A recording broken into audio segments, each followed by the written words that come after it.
இயேசு உங்களை நேசிக்கிறார். பிரியமானவர்களே, இந்த நாளில் ஆண்டவர் நம்மளோடு பேசும்படியே வேதத்திலிருந்து ஒரே ஒரு வசனத்தை கூட வாசித்து ஆண்டவர் நமக்கு கற்றுக் கொடுக்கக்கூடிய காரியத்தை பார்ப்போம். அது மத்தேயுவின் புஸ்தகம் 10வது அதிகாரம் 20வது வசனம் இப்படியாக சொல்லுகிறது: பேசுகிறவர் நீங்கள் அல்ல, உங்களில் பிதாவின் ஆவியானவர் உங்களிலிருந்து பேசுகிறார். பேசுகிறவர்கள் நீங்கள் அல்ல, உங்கள் பிதாவின் ஆவியானவரே உங்களிலிருந்து பேசுகிறார். அநேக நேரங்களில்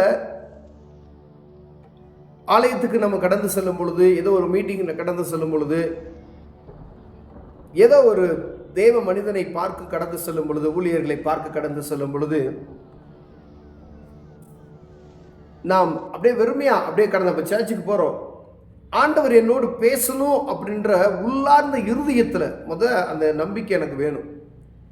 நீங்க சர்ச்சுக்கு போறீங்க அப்படின்னு சொன்னா, ஆண்டவரே என்னோடு பேசுங்கப்பா, என்ன பேச போறீங்க, ஏதாவது ஒரு வார்த்தை, அங்கு சொல்லப்படுகிற அநேக வார்த்தைகளை ஒரு வார்த்தை எனக்கு பேசுங்க, நான் என்ன செய்யணும், நான் எப்படி நடக்கணும் அப்படின்னு சொல்லி நீங்க கேட்கும் பொழுது, ஆண்டவர் உங்களுக்கான வார்த்தைகளை அங்கு ஊழியர்கள் மூலமாய், தேவ மனிதர்கள் மூலமாய் ஆண்டவர் வெளிப்படுகிறதை பார்க்க முடியும். பேசுகிறவர்கள் யாரா வேணாலும் இருக்கலாம், அங்க அதை தான் எழுதப்பட்டிருக்கிறது.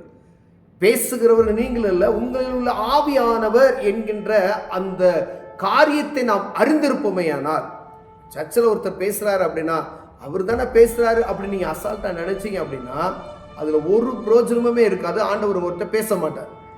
பேசுகிறவர் சாதாரண மனிதர், அவருக்குள் இருந்து பேசுகிறவர் பரிசுத்த ஆவியானவர் என்பதை அறிந்து கொள்ளணும். வேதம் தெளிதாரு, ஆண்டவர் தான் சொல்றாரு, உங்கள் பிதாவின் ஆவியானவர் உங்களில் இருந்து பேசுகிறார். அப்ப ஆவியானவர் பேசுகிறதை கேட்கிறதுக்கு காதுள்ளவன் கேட்க கடவன் என்று எழுதப்பட்டிருக்கிறது.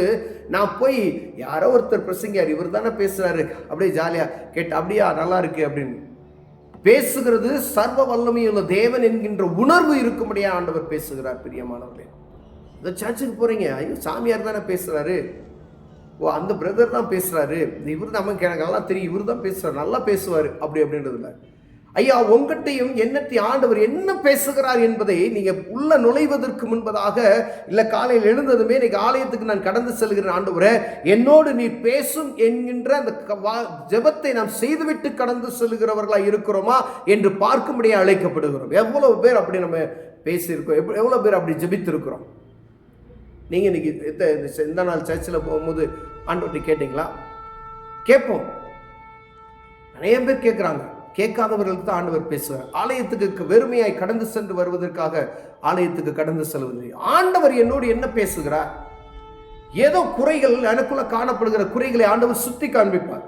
ஐயா இது நீ தப்பு செய்யற அப்படின்னு சொல்லி சுத்தி காண்பிப்பார். உடனே அங்கு என்னை குற்றப்படுத்துறாங்க அப்படி இல்லை, அது உங்களை குத்தப்பட்டுச்சு அப்படின்னு சொன்னா என்ன செய்யறது, ஆண்டவர்களோடு பேசுறன்னு அர்த்தம். நீங்க அதுக்கு தான் ஏன்ட்ட பேசுங்க ஆண்டவரேன்னு சொல்லி உங்க இருதயத்தை ஊற்றி ஜெபித்து விட்டு போனீர்களானால், அது குற்றம் உங்களுக்குள்ள இருக்க காரியத்தை சொன்னா கூட அதை லகுவாய் ஏற்றுக்கொள்ளக்கூடிய மனப்பான்மை இருக்கும். பெரியமானவர்களே, கடந்த நாட்கள்ல நான்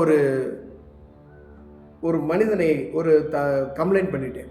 அப்போ அந்த மனிதனுடைய வேலைக்கே பிரச்சனை அப்படின்னு சொல்கிற மாதிரி ஒரு காரியம் வந்துருச்சு. அப்போ இந்த லென்த் டேஸில் கரெக்டாக அப்போ நான் போகிறேன், அந்த மனிதனை அந்த சர்ச்சுக்கு போகிறேன். சர்ச்சுக்கு ஆண்டவரே என்னோடு பேசுங்க, மன உளைச்சலோடு கடந்து சொல்லிட்டு இருக்கு, இப்படி ஆயிடுச்சு அப்படின்னு சொல்லி. அப்போ அங்கே போனது, பயப்படாதே கர்த்தர் உனக்கு உதவி செய்வார். அந்த அவர் பேசுறது யார், எந்த அவர் பேரே தெரியாது, எனக்கு ஊழியக்காரர் ஒருத்தர் வந்தாங்க.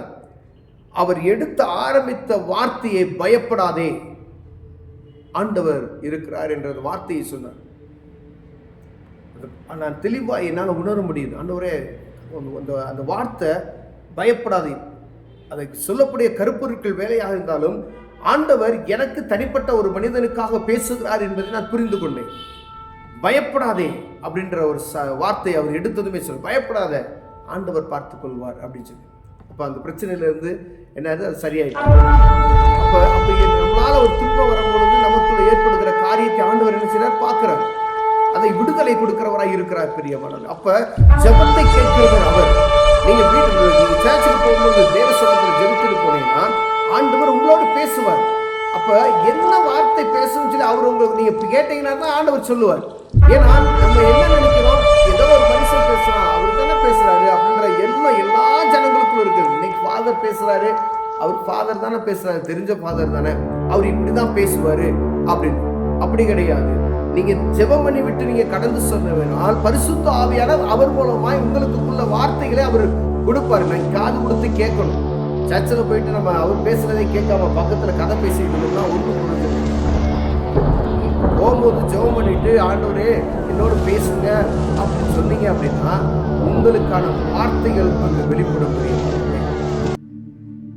பேசுகிறவர் நீங்கள் அல்ல, உங்களிலிருந்து பேசுகிறவர் பரிசுத்த ஆவியானவர் என்ற வார்த்தையை ஆண்டவர் தெளிவுபடுத்த முடியாது. வசனத்தினுடைய கருப்பொருள் நம்ம கேட்கறது கிடையாது. ஆலயத்துக்கு போகும்போது என்கிட்ட பேசுங்கன்னு சொல்லி ஆண்டவர்கிட்ட கேட்கறது கிடையாது.